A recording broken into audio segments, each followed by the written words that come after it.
Hello guys, नुकताच श्रावण संपला आहे, त्यामुळे आज मटणाची रेसिपी बनवायचं ठरवलं आहे.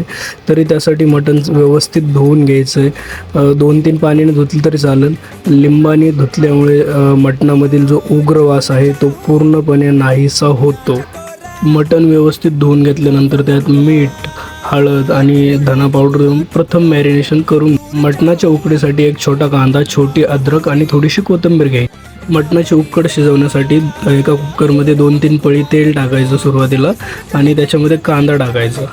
कांदा टाकल्यानंतर तो व्यवस्थित फ्राय करायचा. आधी कांदा टाकून झाल्यानंतर त्यामध्ये थोडंसं लसूण अद्रक टाकायचे, ते पण व्यवस्थित पूर्णपणे शिजवून घ्यायचं.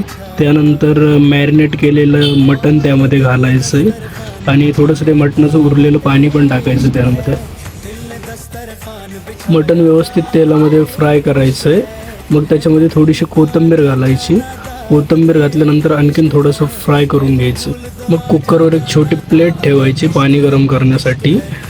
पाणी गरम झाल्यानंतर ते मटणमध्ये सोडायचं आणि व्यवस्थित ते हलवून घ्यायचं, बघायचं आणि कुकरची शिट्टी लावून 3-4 शिट्ट्यानंतर मटण एकदम व्यवस्थित शिजलेलं आहे, बघू शकता तुम्ही. मटण करी बनवण्यासाठी छोट्या पातेल्यात 3-4 चमचे तेल टाकायचं, त्यामध्ये कांदा टाकायचा, तो व्यवस्थित फ्राय करून घ्यायचा. त्यानंतर त्यामध्ये लसूण आणि अद्रकची पेस्ट घालायची जी आपण घरी बनवली. त्यानंतर मिरची मसाला टाकायचा, त्यामध्ये थोडासा घरचा मसाला टाकल्यानंतर कांदा लसूण मसाला टाकायचा, मटण मसाला टाकायचा आणि व्यवस्थित ते तेलामध्ये फ्राय करून घ्यायचं. मग त्यामध्ये थोडंसं पाणी घालायचं जेणेकरून आपला मसाला जो आहे तो करपणार नाही. आणि मग त्यामध्ये पीस ॲड करायचे आपले मटणचे आणि पीस ॲड केल्यानंतर मग ते व्यवस्थित हलवून घ्यायचे मसाले, जेणेकरून पूर्ण पीसला मसाला लागेल. मग त्यानंतर थोडंसं फुटाण्याचं पीठ घ्यायचं आपलं, ते ॲड करायचं जेणेकरून भाजीला कन्सिस्टन्सी येते. मग हळूहळू पाणी घालायचं त्यामध्ये. थोडं घातलं तरी चालतं, जेणेकरून मसाला व्यवस्थित हे होतं, त्यामध्ये मिक्स होतो. आणि मग पाणी ॲड केल्यानंतर ते व्यवस्थित फिरवून घ्यायचं. मग मंद आचेवर शिजून द्यायचं मटण, जेणेकरून भाजी एकदम मुरतो मसाला भाजीमध्ये, प्रॉपर एकदम फ्लेवर येतात मसाल्याच्या भाजीमध्ये.